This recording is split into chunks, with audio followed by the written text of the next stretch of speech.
Breaking news at 11, a Russian invasion of Ukraine is underway as troops move in. Right now, there are reports of explosions in several cities as Vladimir Putin issues a stern warning.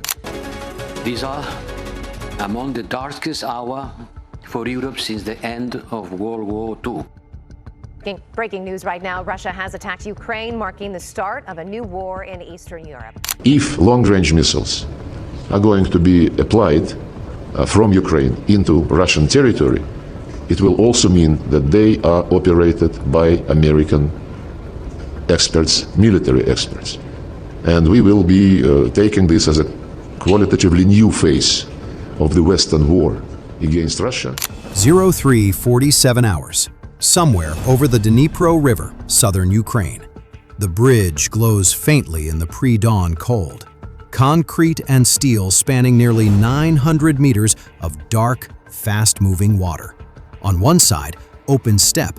On the other, a city still breathing, still warm with sleeping civilians who have no idea what is rolling toward them. And rolling is exactly the right word.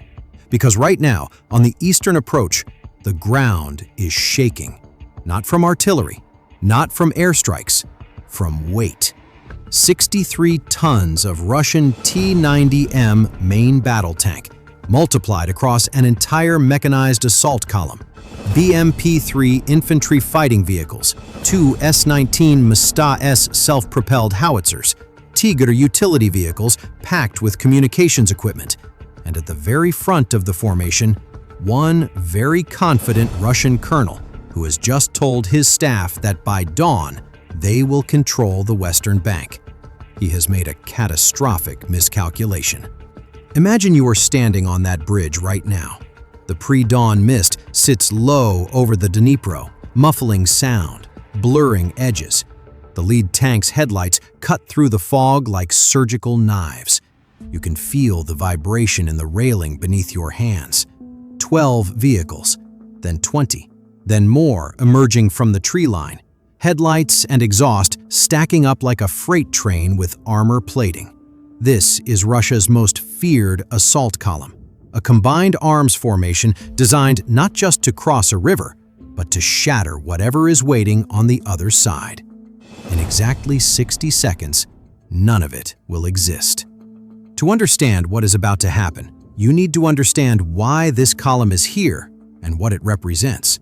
For weeks, Ukrainian forces have been conducting a carefully orchestrated fighting withdrawal along the eastern bank, trading ground for time, a classic elastic defense designed to stretch Russian supply lines, exhaust their logistics, and funnel their mechanized forces into predictable corridors. The corridor they chose is this one. The bridge is not a target of opportunity. It is a trap with a concrete foundation and a 900-meter kill zone. Russian military doctrine, specifically the concept of operational maneuver groups inherited from Soviet combined arms theory, places enormous emphasis on momentum. Speed is armor. Speed is survival. A column that stops is a column that dies.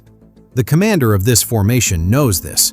His orders are to cross at maximum speed, suppress any resistance on the Western Bank, and exploit the breach before Ukrainian reserves can react. The logic is sound. The intelligence is not. What the Russian colonel received from his reconnaissance elements painted a picture of a lightly defended crossing, a few Ukrainian National Guard positions, some anti-tank obstacles, nothing that a formation of this size and firepower could not overrun in under 4 minutes. His S-300 air defense umbrella is 40 kilometers to the east, theoretically covering his approach. His electronic warfare suite, the Krasuka-4 jamming system mounted on a truck 3 vehicles back in the column, is online and broadcasting. He believes he is invisible. He believes he is protected. He believes he is minutes away from the most significant Russian territorial advance in months. He is none of these things. 1,700 kilometers away, a RQ-4B Global Hawk unmanned aerial vehicle operating at 60,000 feet has been tracking this column for the last 4 hours and 22 It's AN/ZPY-2 multispectral targeting system, capable of imaging ground targets through cloud cover and smoke using synthetic aperture radar, has cataloged every vehicle in the formation, their spacing, their speed, their electronic emissions signatures. The data has been flowing in real time to a NATO intelligence fusion cell, to Ukrainian General Staff, and to a small group of operators sitting in front of screens in a hardened command facility whose location we will not describe. At 0341 hours, the Global Hawk's ground exploitation element flagged a pattern of life change. The column, which had been stationary for 6 hours in a forested assembly area, was moving. Not just moving, organizing. Column formation, bridge approach vector, maximum tactical speed. The alert went up the chain in 40 seconds flat. The Ukrainian General Staff authorized fire mission execution at 0344 hours and 17 seconds, which means that by the time the lead T-90M rolled its first track onto the bridge deck, the weapons that would kill it were already in the air.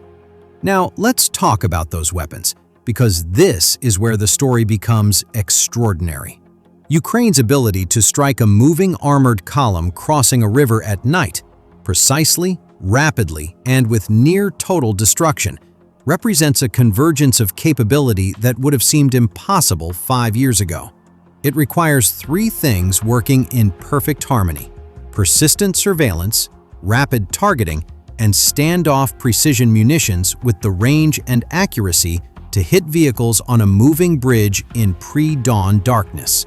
Check, check, and check.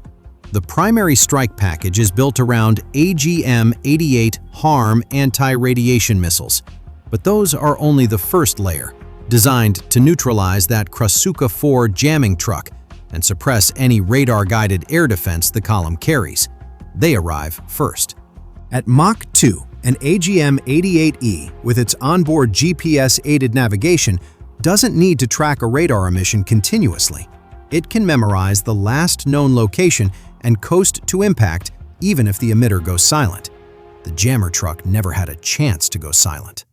At 0340, 6 hours and 58 seconds, the HARM impacts the Krasuka 4 vehicle. The explosion is technically small, a focused warhead designed for electronics destruction, not spectacular fireball. But the effect is immediately catastrophic for the entire column's situational awareness. Every electronic protection that column was relying on just went offline in a single second. The column is now naked. The bridge is exactly 882 meters long, according to Ukrainian military engineering surveys conducted prior to this scenario. The assault column, moving at approximately 25 kilometers per hour in tactical spacing, takes just under 2 minutes to fully commit to the crossing. The lead elements are already past the midpoint when the main strike package arrives.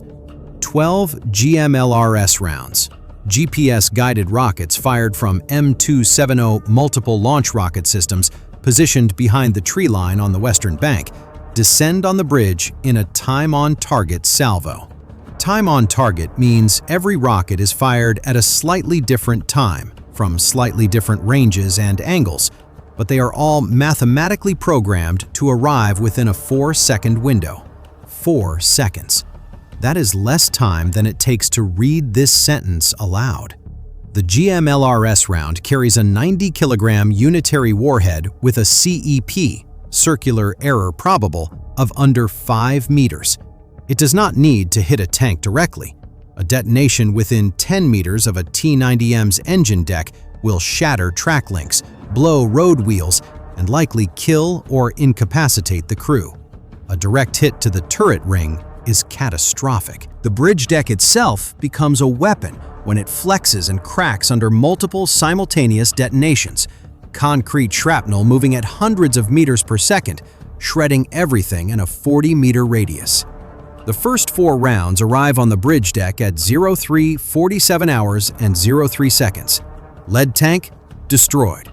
Second tank, catastrophic ammunition cook-off. the autoloader carousel feeding a chain of secondary explosions that keep detonating for 40 seconds. BMP-3 immediately behind the lead tank. The concussion wave from the T-90M's ammunition explosion rolls it partially onto its side. The vehicle commander is already gone. Rounds 5 through 8 arrive 2 seconds later.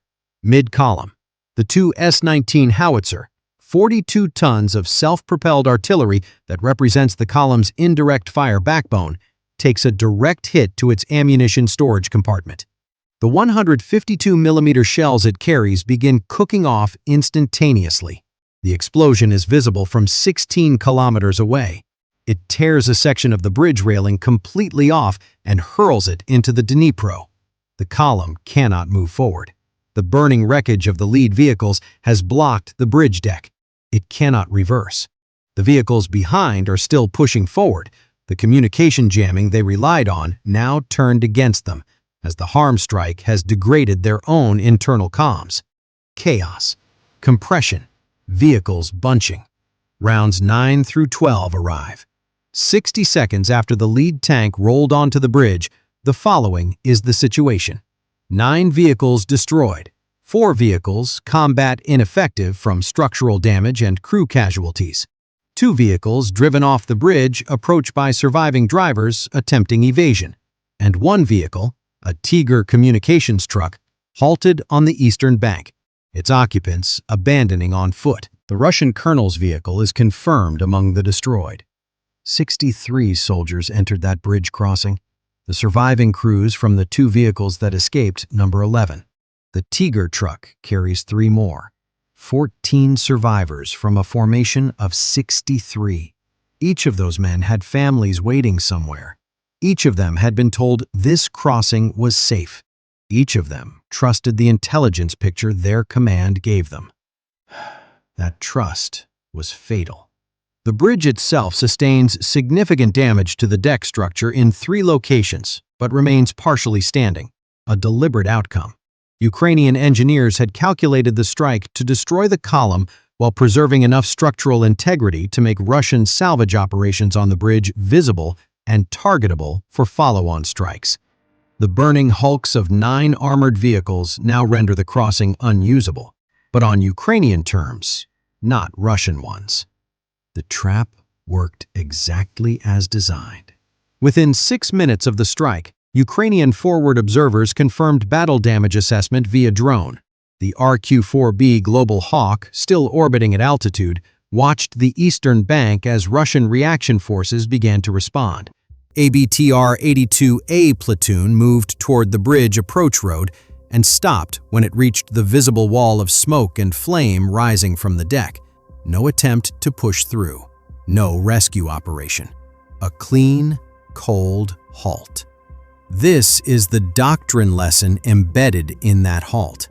Russian combined arms formations operating under the Reconnaissance Strike Complex, Razvedivatelno-Udarny Complex, assume that if they can jam enemy sensors and move fast enough, they can survive the targeting cycle. The assumption is that degrading enemy situational awareness creates a window of invulnerability. But when the enemy's situational awareness is provided by an asset at 60,000 feet using synthetic aperture radar through cloud cover, no ground-level jamming system defeats it. The Krasuka 4 is extremely effective against airborne early warning aircraft and certain radar systems operating at lower altitudes. Against a space-adjacent ISR asset using non-cooperative sensing modalities, it is irrelevant. The column was surveilled the entire time it thought it was invisible. And this raises a deeper question, one that Russian planners will be examining with extraordinary urgency in the hours after this strike. If Ukrainian forces can fuse Global Hawk ISR data, GMLRS precision fires, and harm suppression into a 60-second engagement cycle at night against a moving armored formation on a river crossing, then no Russian assembly area within MLRS range is safe. No column is safe. No bridge approach is safe. The targeting cycle just compressed to something Russian doctrine never accounted for. Let us be precise about the engagement timeline, because the precision is itself the message. 0341 hours, 00 seconds. Global Hawk flags column movement. 0341 hours, 40 seconds. Alert reaches Ukrainian General Staff. 0344 hours, 17 seconds. Fire mission authorized. 0344 hours, 45 seconds. GMLRS launchers receive targeting data via Link 16 equivalent battlefield network. 0345 hours, 20 seconds. First GMLRS rounds launched. 0345 hours, 22 seconds. AGM-88 HARM launched against Krasuka 4 radar signature. 0346 hours, 58 seconds. HARM impacts jamming vehicle. 0347 hours, 03 seconds. First GMLRS impacts bridge deck. 0347 hours, 07 seconds. Final GMLRS round impacts. 0347 hours, 07 seconds. Engagement complete.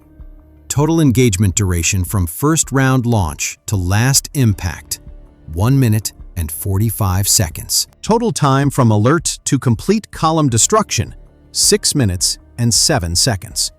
From the moment a Russian intelligence officer failed to flag the Global Hawk's persistent orbit, or more precisely, from the moment Russian air defense assets failed to hold the 60,000-foot altitude band, the outcome of this engagement was mathematically determined. The column's destruction was not a reaction. It was a scheduled event.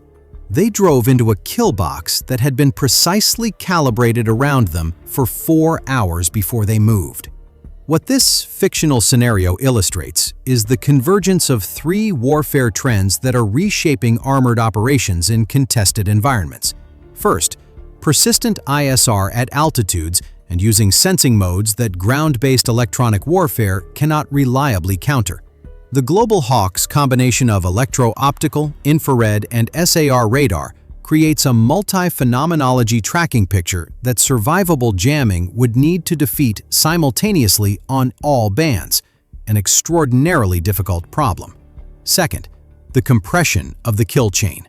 The engagement described here, 6 minutes from alert to destruction, represents a targeting cycle speed that fundamentally invalidates the tactical assumption that movement equals protection. Third, precision fires with time-on-target coordination. The GMLRS salvo described, arriving within a 4-second window from multiple launch platforms, concentrates destructive effect in a way that eliminates the possibility of reactive maneuver. There is nowhere to drive in 4 seconds. Combined arms doctrine assumes that speed and combined arms integration can defeat static defensive positions. It says very little about how to survive a precision strike engagement that completes before you can react to its initiation. The 63 men who crossed that bridge were not poorly trained. They were not badly equipped. They were operating a doctrine designed for a different threat environment, one where the enemy could not see them clearly, could not target them quickly, and could not hit them precisely enough to matter. All 3 of those assumptions are now wrong. The broader strategic implication is this: river crossings have always been among the most dangerous tactical maneuvers in combined arms warfare. Military history, from the Rhine to the Yalu to the Dnieper, is written in the blood of forces caught exposed on bridge decks and in river crossing operations. What changes in the modern era is not the fundamental vulnerability, it is the certainty of exploitation. When an adversary possesses persistent overhead surveillance, sub-5-meter precision ground attack munitions, and a targeting cycle measured in minutes rather than hours, every bridge crossing becomes a potential engagement event. The attacker cannot assume that speed alone will carry them through the vulnerable window. The vulnerable window is now visible, predictable, and targetable from the moment assembly operations begin. 4 hours before the column moved, the kill box was already being constructed around them. That is the lesson that any commander planning offensive operations in a modern, contested environment must internalize. Mobility is no longer synonymous with survivability. The assumption that electromagnetic spectrum dominance creates a protective bubble has been shattered by sensors that operate above and around the jamming envelope. And the assumption that a fast-moving column presents a difficult targeting problem has been answered by munitions that can hit a specific vehicle within a 5-meter radius while that vehicle is doing 25 kilometers per hour. Speed without survivability is not an advantage. It is just a faster way to reach the kill zone. The Dnipro Bridge sits silent now in this fictional dawn, burning wreckage reflected in the dark water below, smoke rising straight up in the still air. Somewhere on the eastern bank, 14 survivors are being processed. Somewhere in a Ukrainian command center, analysts are already reviewing the engagement footage, identifying lessons, refining the next targeting package. And somewhere in a Russian headquarters, a commander is trying to explain to his superiors how the most feared assault column in his order of battle was erased in 60 seconds. The answer, when it finally comes, will be uncomfortable. Not because of what the Ukrainians did, but because of what the Russians assumed. That they could see and therefore could not be seen. That they could jam and therefore could not be targeted. That their doctrine, refined across decades of Soviet combined arms theory, would hold against a threat architecture that did not exist when that doctrine was written. Doctrine is a living document, or it is a death warrant. This column carried a death warrant and called it operational orders. Modern warfare does not reward the largest formation, or the heaviest armor, or even the most sophisticated electronic warfare suite in isolation. It rewards integration, the seamless fusion of ISR, targeting, fires, and effects into a kill chain so compressed that the enemy's observe, orient, decide, act loop collapses before it can complete a single cycle. The 60-second destruction of this fictional assault column is not a miracle of technology. It is the product of years of investment in the specific capabilities that close the gaps in the kill chain. Persistent high-altitude surveillance, precision-guided fires with standoff range, and the data networks that bind them together into a coherent weapon system larger than any single platform. When those elements converge, 63 tons of T-90M, the most advanced production tank in Russian service, with its relict explosive reactive armor, its 125mm 2A46 M5 smoothbore cannon, its Kalina fire control system, becomes irrelevant. Not because it is outgunned in a tank versus tank engagement, but because it never gets to have that engagement. It dies on a bridge deck before anyone can return fire. That is the defining reality of precision warfare in the 21st century. The battle you thought you were going to fight is not the battle you get. The battle you get is the one your enemy designed for you, using your own movement patterns as the targeting solution. The colonel understood armor. He understood maneuver. He understood combined arms theory going back to Tukhachevsky and the operational art of the Soviet deep battle concept. What he did not understand, what cost him everything, was that understanding the weapons of the last war is insufficient preparation for the targeting systems of this one. Final assessment of this fictional engagement. 12 vehicles destroyed or combat ineffective. 14 survivors from 63 personnel. 1 bridge approach denied for an operationally significant period. And, perhaps most importantly, 1 demonstrated proof of concept that will reshape Russian tactical planning for every subsequent river crossing operation in this conflict. 59 killed or captured. 0 strategic gain. 1 targeting package expended. The ratio is not coincidental. It is the arithmetic of integrated warfare, where the defender who controls the ISR picture and the targeting cycle can impose asymmetric loss ratios that make offensive maneuver progressively unsustainable.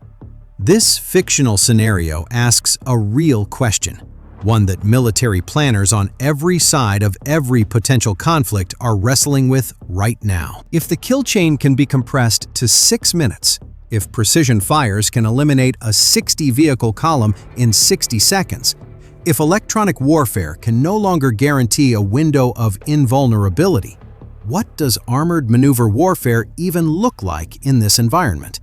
The answer, being written in real conflicts around the world, not just this one, is that it looks fundamentally different from anything we have planned for. It demands dispersion, deception, and a complete rethinking of the relationship between speed and survivability. The bridge is still burning. The lesson is still being written.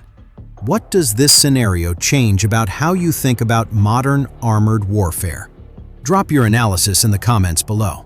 I want to know which tactical decision you think was the most critical: the Russian column's movement timing or the Ukrainian fire mission authorization? For more in-depth military analysis and hypothetical scenarios like this one, subscribe now and join a community that takes this seriously.